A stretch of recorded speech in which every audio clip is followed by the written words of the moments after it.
Oke, halo guys. Akhirnya kita bikin konten ini. Sebenarnya sih ini konten kita bercerita absurd aja ya. Tapi tetap insya Allah ini ada pembelajarannya gitu.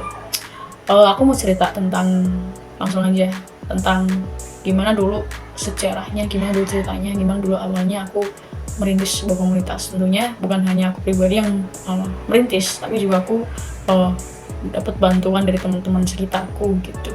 Saat itu teman-teman sekolahku gitu.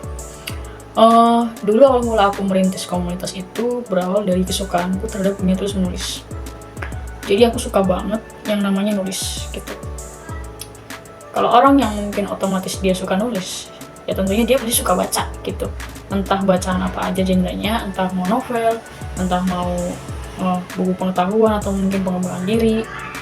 Ya tentunya orang yang bisa nulis itu harus bisa baca, itu harus suka baca ya, minimalnya kayak gitu. Itu menurut aku pribadi.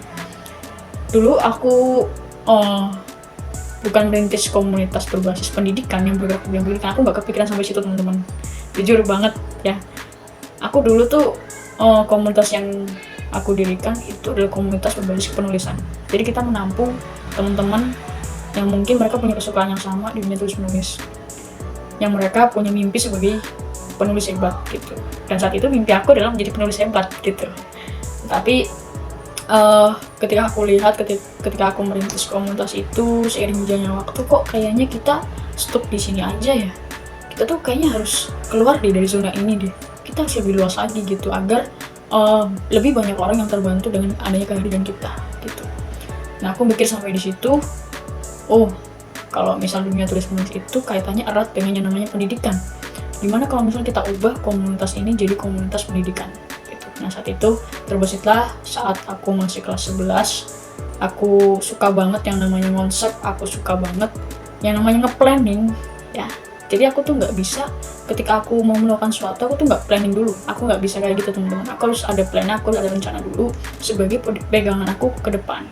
Walaupun mungkin nanti rencana kita itu yang udah kita buat itu ekspektasinya jauh sekali dari rencana yang kita buat gitu. Karena aku pernah ingat sebuah kalimat yang sangat amazingly, yang sangat luar biasa ya.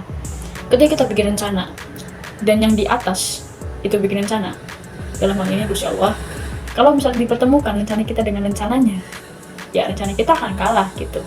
Rencana yang di atas lah yang akan menang gitu. Jadi rencana yang aku buat itu hanya sebagai pegangan aja.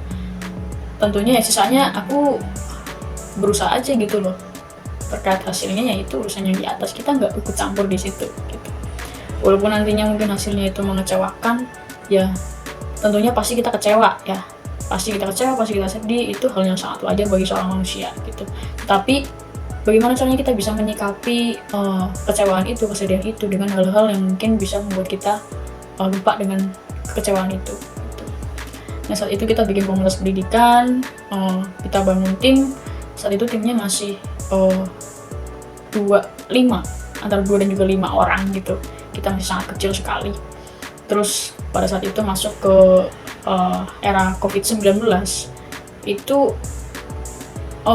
masa dimana kita berani-beraninya untuk coba launching komunitas. Di tengah hiruk pikuk kita tuh nggak boleh deket-deketan, kita harus jaga jarak gitu. Tapi kita launching komunitas secara offline dan kita mengundang banyak sekali tamu undangan yang saat itu mungkin menjadi satu kekhawatiran besar bagi diri aku pribadi ya. Dan saat itu menjadi penanggung jawab. Jadi kayak ada kekhawatiran, aduh nanti ada kayak gini itu overthinking yang sangat buruk sekali gitu. Tapi ya nggak apa-apa, insya Allah ini niat kita baik gitu. Insya Allah Allah mudahkan, insya Allah tidak ada sesuatu yang buruk terjadi gitu. Kita positifin aja. Saat itu kita launching bareng-bareng, tentunya membuka peluang orang-orang untuk masuk komunitas bersama kita ini bukan menjadi hal yang mudah gitu. Bukan juga jadi hal yang sulit gitu. Ini hanya butuh proses aja, ini hanya butuh kesabaran aja, dimana kita juga tentunya harus belajar gitu. Kita walaupun kita udah bikin komunitas, kita udah jadi leader di situ ya, kita memimpin banyak orang, tapi kita juga harus mempelajari berbagai macam hal gitu. Dari mungkin sisi manajemen sumber daya manusia, manajemen program, terus manajemen komunitasnya juga, apa yang akan dicapai komunitas ke depan gitu. Itu kita harus belajar tentang hal-hal itu. Jadi Tentunya membuat komunitas ini menjadi tanggung jawab yang sangat besar ya, karena kita bukan hanya mengemban apa yang menjadi mimpi kita, tetapi kita juga mengemban apa yang menjadi mimpi banyak orang gitu. Dan satu hal yang mungkin ini menjadi tantangan terbesar dari adanya komunitas adalah ketika kita sudah membuat komunitas, apakah komunitas itu akan bertahan lama atau hanya sebentar aja gitu, gerakan-gerakan yang kita buat gitu. Ini berkaitan dengan yang namanya konsistensi komunitas itu sangat penting ya, walaupun mungkin jalannya itu sangat terjal, walaupun mungkin kita ini lagi istirahat, kita nggak bikin program apa-apa, it's okay gitu, istirahat boleh, tetapi jangan kelamaan, kita perlu untuk bergerak kembali gitu. Itu yang mungkin menjadi poin penting di mana kita membangun komunitas. Yang terpenting adalah menjaga konsistensi agar kita bisa terus bergerak, entah di mana finishnya kita nggak tahu, yang terpenting kita bisa menggapai berbagai macam misi yang kita targetkan gitu.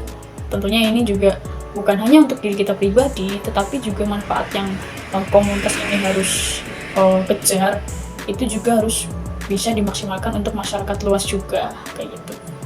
Itu mungkin cerita singkat dari aku pribadi tentang cara simple gimana kita mendirikan komunitas. Tentunya bukan hanya sekedar kita launching aja terus kita gerak, enggak, tapi kita harus punya planning, kita harus punya rencana dan juga konsep kemana ke arah komunitas kita akan dibawa gitu. Itu aja dari aku pribadi. Nanti kita sharing-sharing lagi teman-teman sekalian ya, tentang apa, kalian bisa komen di bawah ya, bisa komen di kolom komen. Thank you, bye bye, see you.